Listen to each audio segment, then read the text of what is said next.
হুট করেই চট্টগ্রামের সেলিব্রিটি নাদিম সোহা আমাদের বাসায় বেড়াতে চলে আসলো। তাড়াহুড়া করে তাদের জন্য কি আয়োজন করলাম, কি রান্না বান্না করলাম, আর সাফওয়ানের সাথে তো আমাদের বাবুর বন্ধুত্ব হয়ে গেছে। তো সবকিছুই তোমাদের কাছে দেখাবো। হ্যালো গাইস, সবাইকে আসসালামু আলাইকুম। সবাই কেমন আছেন? পবিত্র মাহে রমজান চলতেছে, আর এর মধ্যেই হঠাৎ করে খবর পেলাম আমাদের বাসায় মেহমান আসতেছে। আর তারা কিন্তু যেই সেই মেহমান না, আমার বড় ভাই আর ভাবি, মানে নাদিম ভাইয়া আর সোহা, যারা আমার অনেক পছন্দের মানুষ, আমার অনেক আপনজন। এর আগের দিন মামুনি আমাদের বাসা থেকে বিদেশ চলে গেছে, এখন নাদিম ভাইয়েরা আসতেছে, মানে তারাও পরের দিন বিদেশ চলে যাবে। ঘরের অবস্থা একদমই খারাপ। তো যাই হোক, এই রুমটা তাড়াতাড়ি করে গুছিয়ে নিলাম, কারণ ভাইয়াদের আসলে এবার এই রুমেই থাকতে দিব।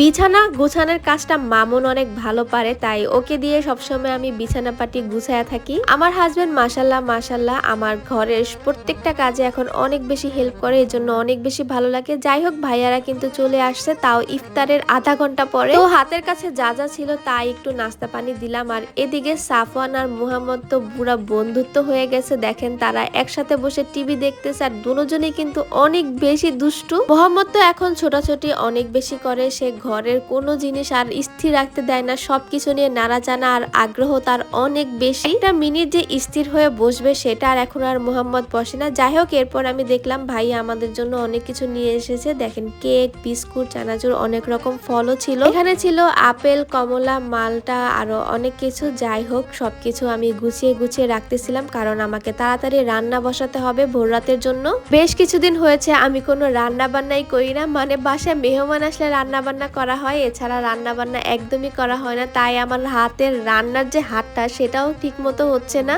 তারপরও আমি চেষ্টা করি যে সব যেন সুন্দর মতো হয়, সব রান্না যাতে মজা হয়। তবুও নতুন নতুন রান্নার হাত তো কোনো সময় ভালো হয় না। তবে আজকে আমি সেহরির জন্য রান্না করব হচ্ছে মুরগির মাংস। আগেই আমি মুরগিগুলো কেটে বেছে সুন্দর করে ভেজে রেখে দিয়েছিলাম, এখন খালি জাস্ট কষাবো, মানে কষিয়ে রান্না করব। আর এগুলো ছিল পাকিস্তানি মুরগি। আমি একটু ঝাল ঝাল আর একটু মিষ্টি মিষ্টি রাখতে চাইছিলাম, তো ট্রাই করছি ভালো করে রান্না করার জন্য, কিন্তু তারপরও কেন যাই না, রান্না আমার কোনো মতে এখন আর ভালো হয় না। আগে আমি যাই রান্না করতাম সেটাই অনেক বেশি মজা হতো, আর সবাই খালি বলতো মজা হয়েছে মজা হয়েছে। আর এখন মনে হয় নজর লাগছে, এজন্য একটা রান্নাও মোটামুটি কেন একদমই ভালো হয় না। আর এদিকে দেখেন, সাফওয়ার আর মোহাম্মদ তো অনেক বেশি দুষ্টুমি করতেছে। তো মোহাম্মদ আমার সাথে কিন্তু অনেক বেশি দুষ্টুমি করে। আর এই যে আমার রান্না বান্না শেষ। আমার আলহামদুলিল্লাহ মেহমান আসলে কোনো সমস্যাই হয় না, কারণ পাশে মা থাকে, শাশুড়ি থাকে, তারা একটা দুইটা করে আইটেম দিলে দেখা যায় মাশাল্লাহ অনেক আইটেম হয়ে যায়। এখানে সবজিটা আমার শাশুড়ি রান্না করে দিছে, আর এখানে